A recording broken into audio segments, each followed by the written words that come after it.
the household is in order, the society will be in order. So the devil attacks the home. If every home is attacked, the society is in chaos.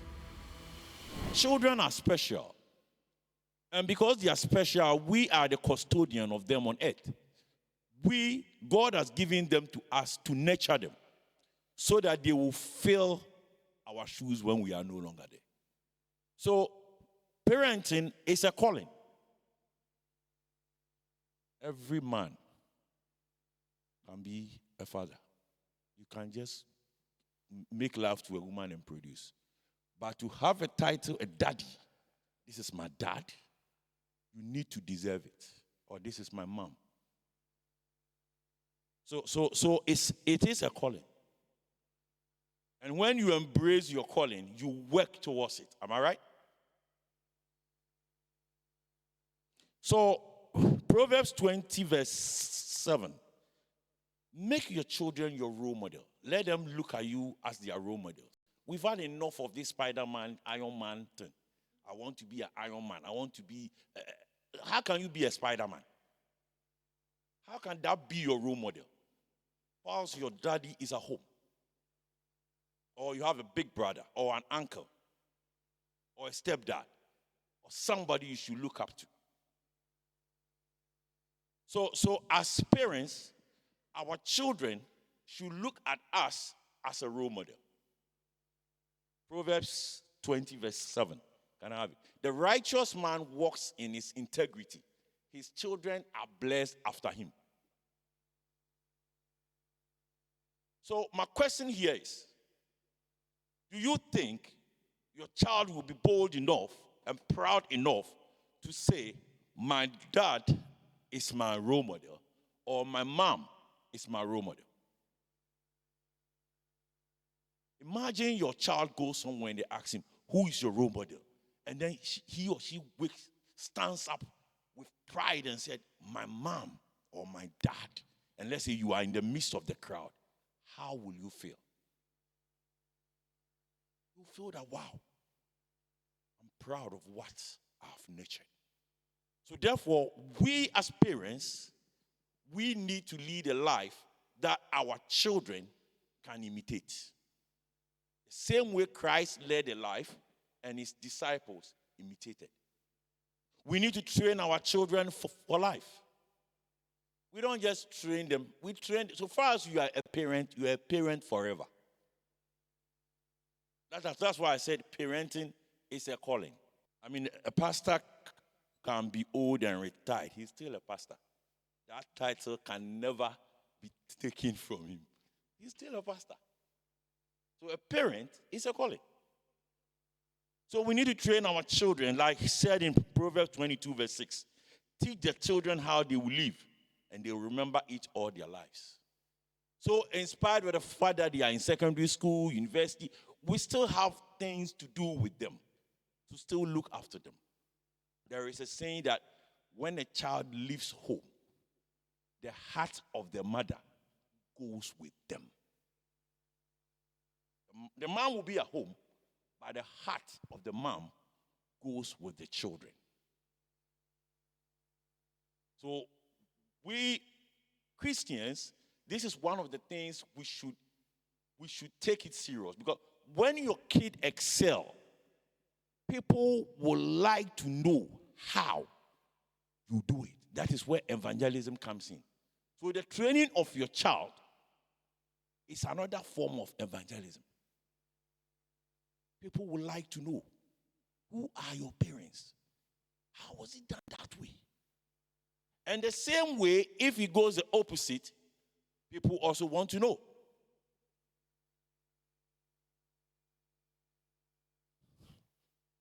Then we need to also understand our children. They are in a different generation. When we were in Ghana those days, the kind of games we play, Imoye, stay, we do things different. Now, that is not their generation. Our generation, when you see your dad, you have to run away. My dad has a tone, a particular tone. When he calls me, then I know I'm in trouble. So you realize that in our generation, the relationship, the father-child relationship, was a soldier officer, a military officer, junior officer relationship. Obey before complain. But in this generation, I think we are doing far better than our fathers. The men of now, we are doing far better than our fathers. We are trying. No, we are trying. Because I don't remember the last time my daddy came to my school and visit me. The funny thing is, he can even come to a funeral in that town, but he won't come and visit me. Because he knows you're okay. I've given you your pocket money, your provisions, I've paid your school fees, go and learn. End of story. But in this time of generation, your children, we should understand them.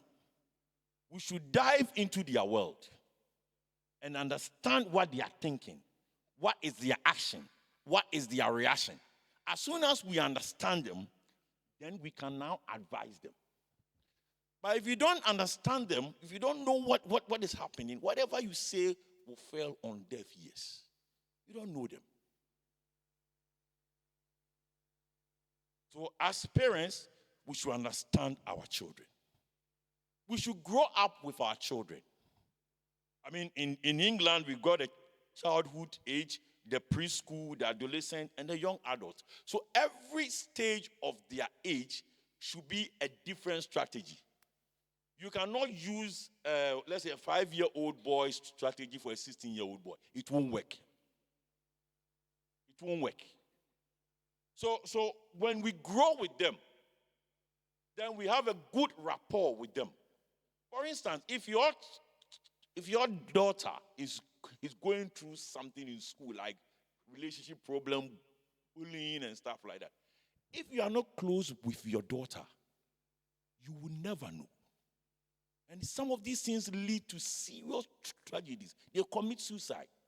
And then when it happens and they talk to the parents always say, I don't know.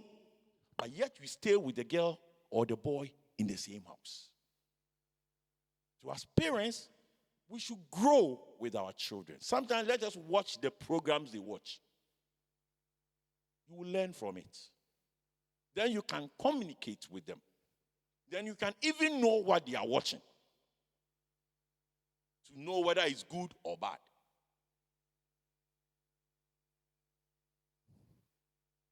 We should also discipline without destroying. There's a thin line between disciplining a child and abuse. Don't use anger to discipline your child. You are not doing anything good to that person. Discipline with love.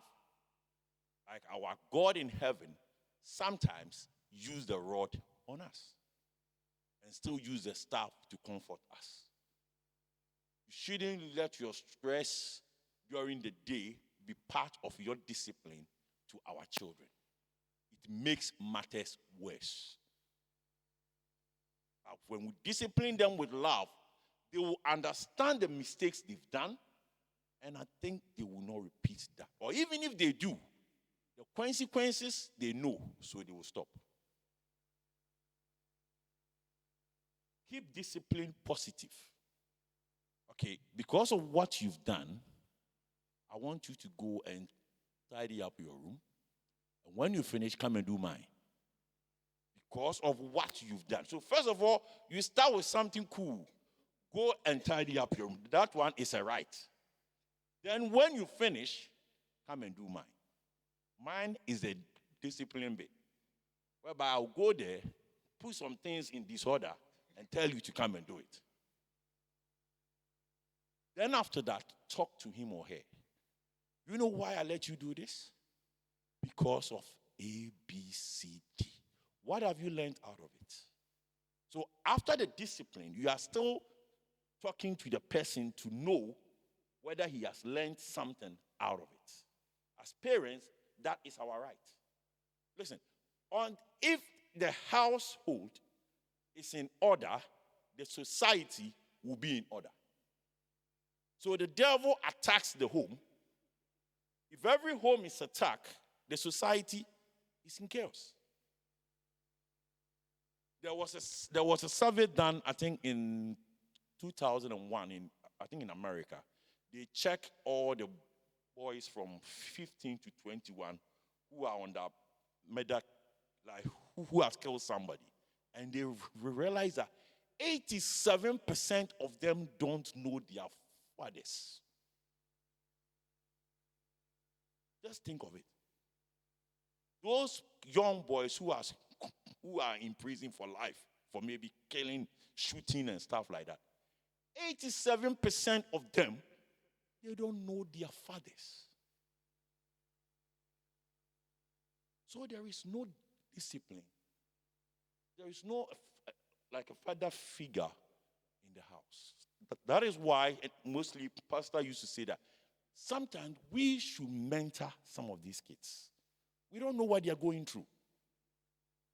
But if we get closer to them, it's going to help a lot in their lives. Soon, JCC will be 20 years.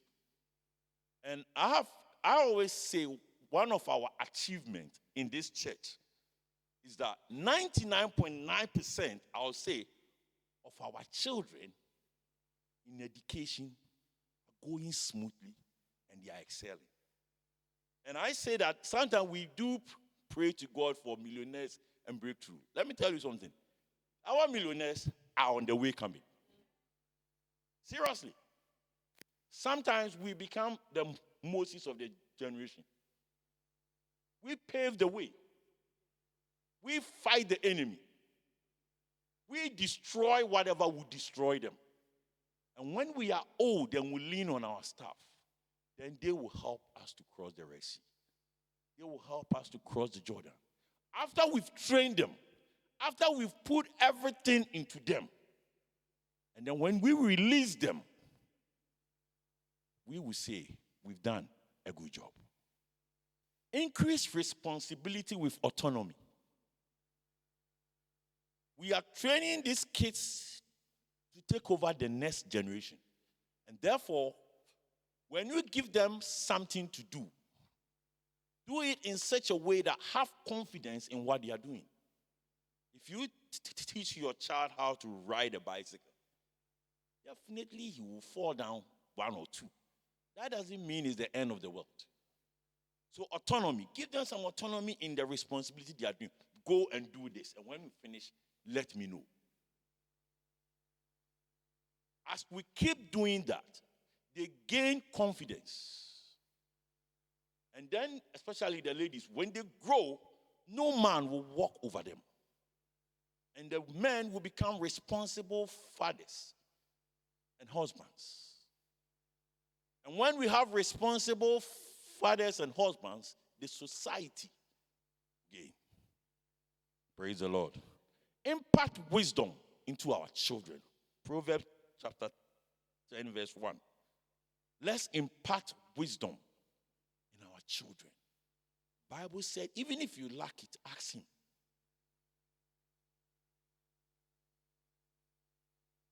It is not what you leave for your children that matters most, but what we leave in them. It's good to give them houses, wealth. I'm not saying it's wrong, but what is the chance that that boy or that girl can make use of what you've taught if there is nothing in him or her? You will sell everything within a day. The day they are putting you underground, they are ushering the houses. So by the time they said, may your soul rest in peace, somebody has also bought the house. So then, what did you labor for? But if we deposit wisdom, God-fearing, how to pray, how to be responsible in them, then they can also take the torch and hand over to the next generation. So let's be careful. It's not work, work, work. My mom used to say something. He said, if I have clothes, one whole house of clothes, and my children don't have any character in them, I am a failure.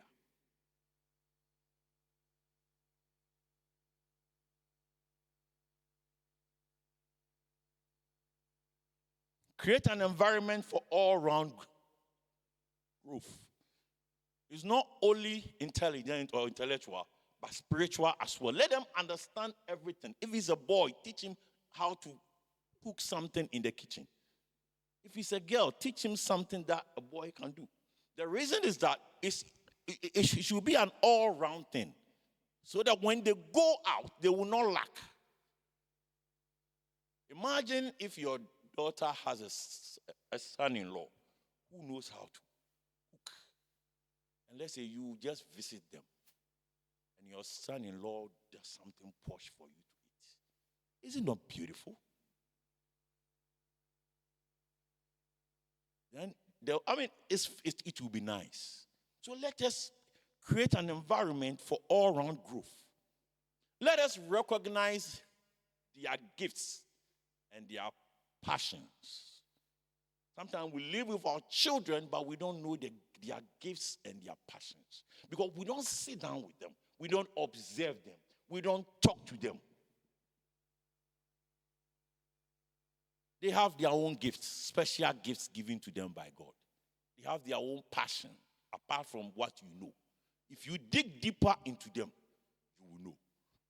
How can you do this? Communication. Showing of love. Correcting them. Having a dialogue with them. These are the things we need to do. There are good things in our children that they can bring out now that they are young. Then they will perfect it. But when they are old, they will make good use of it. Amen.